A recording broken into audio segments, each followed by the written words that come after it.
Hey guys, Professor Bill, Comic Book University, and Beckstar, issue number one. Don't actually have it because it's not a physical copy that I was able to get a hold of in my comic book store.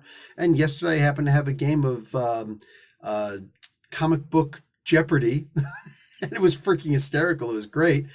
But unfortunately, I'm talking to this one guy who turns out he's actually a writer of several comics, not just one. He's put out several comics before and been an editor for several comics, and I didn't know. I didn't know until halfway in. I'm like, oh, well, that's interesting. Hey, like send me your stuff and I'll do a review if you want. Go figure. And I didn't tell him this, but at the end of the day, like, I'm not going to lambaste somebody for not doing a great job when you're not working for the big two, Marvel and DC. I'm simply not going to do that, right? In this particular case, I don't really have to pull any punches. There's no need. This was a really good book. Let me tell you about who made the comic book. I'll tell you about it itself. So the writer is Joe Corallo. The artist is Lorenzo Kelengeli. And the letterer is Joannette Gill. The cover artist is Sweeney Boo. Somebody makes the suggestion that the art wasn't great, but fortunately, the beautiful, vibrant colors of Sweeney Boo covered, what do you call it, saved the comic book. Isn't that funny when Sweeney Boo didn't do the colors? The artist did the layouts, the finishes, and the colors on this. Sweeney Boo didn't do the colors. Sweeney Boo just did the cover. So, hey, is that embarrassing? Probably should be.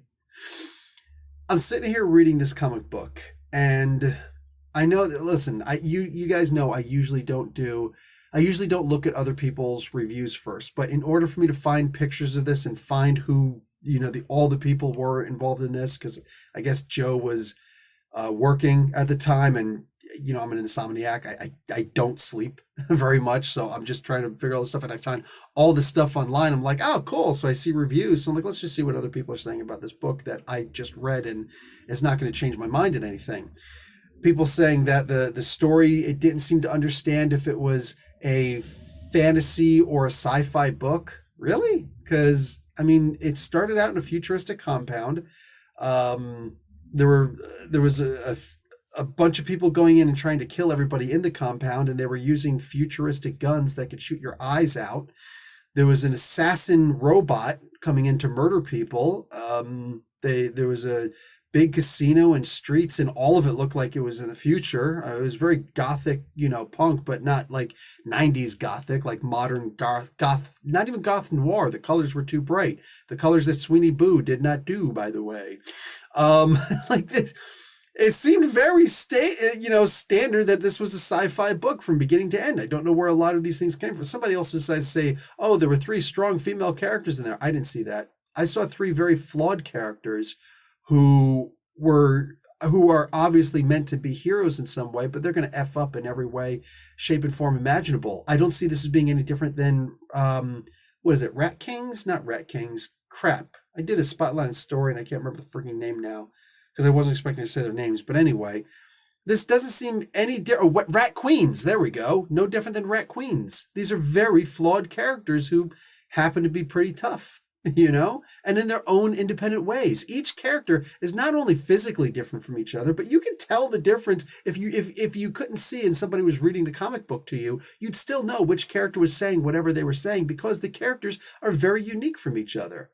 There are no superpowers in this, as I can tell, but there are four artifacts that each one does something very specific. One of them is an artifact that allows you to get a glimpse of the future.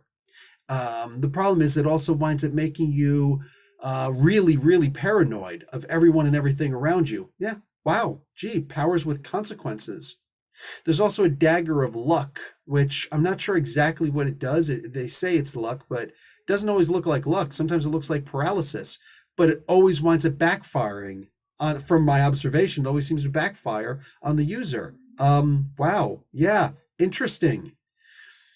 Two other magical artifacts. I'm not sure what they do per se. One of them I understand, but anyway, and I don't know what they do back to you, what their consequence is per se. Maybe one makes you greedy, and that's what it seems. But at the end of the day, guys, there's an actual story here.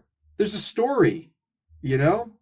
Also, just to elaborate a little bit. Some people, the John Byrne rule is every comic book that you do is somebody's first comic book. Well, everybody's, so every review that I do is somebody's first review, right? That they're seeing from me. So allow me to elaborate a little bit. When I say that I don't like the idea of a strong female lead, if you ever feel the need to say it, then I'm not interested. I'm immediately turned off by that. If they would have started off the first Alien movie by saying Ripley's a strong female lead, no, I like the idea that I didn't know who Sigourney Weaver was, and nobody did, but we all knew who Tom Skerritt was. And then when all of a sudden he dies and we see that Ripley's kicking butt, we believe it. We believed it from beginning to end. And we loved the idea that she was going to be in Aliens Part 2. You know what I'm saying? Laurie Strode, and pretty much every woman, Kirsty, every woman that's ever been in a freaking horror movie, for crying out loud, Linda Hamilton. Not once did they ever feel the need to say, strong female lead. I hate when that happens because that means that you're just going to pull some nonsense on me. And that's not what we saw here. Like I said, we saw very believable characters. We see so many stories that are potential for the future. We wind up seeing that these characters have a past. There's a lot of infighting from the original group that was there, and we're only seeing partial of the group now. And some of them are actually trying to kill each other. Some of them have succeeded. We're seeing that there's some other buyer who actually wound up sending assassins that caused the group to split up in the first place. I'm sure we're going to see more of them at some point. And who knows what other hijinks and nonsense these guys are going to get into. Now, the art is something that there's going to be some people who are going to look at this and say, I'm a little curious about this. But I think that once you get the rhythm of what the art is trying to express for you, it's going to be really easy for you to get on board and just look at this and say, the parts that are drawn silly were meant to be drawn silly. The parts that were drawn, because like all the art has a very simple flow. Yes, you could have picked a different artist. You could have picked different art for this also, but it would have changed the context of the story. While it was a little jarring for the first couple pages, it quickly just blended in, and I understood this as this kind of storytelling. I really dug this. I thought that this was very fun. I'm shocked that I haven't heard of any of these people before, sans Sweeney Boo. But this really got pulled off like somebody who just, like, they went to Image and they're like, oh, we know you. Yeah, come on over. And yeah, that's exactly what this felt like. But this is through Mad Cave Studios. Not one of the biggest freaking companies out there, but keep on hiring people to do books like this. Yes, I 100% believe it.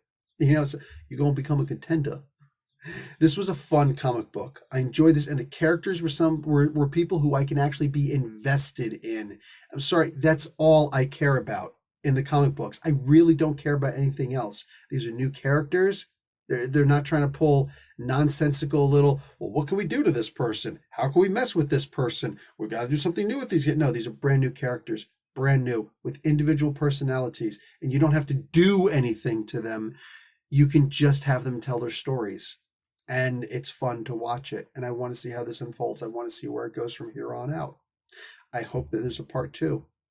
I'll talk to you guys later. Like the video, watch an ad. And if you can't find this in your comic book stores, I believe you can go to the Mad Cave Studios website, or you can go to Comixology, or just go and knock on your comic book, store's door and be like, hey, order the freaking comic book for me, man. You'll be able to get it if you want it. If you really, really want it. I'll talk to you later. Professor Bill, Comic Book University. Class dismissed.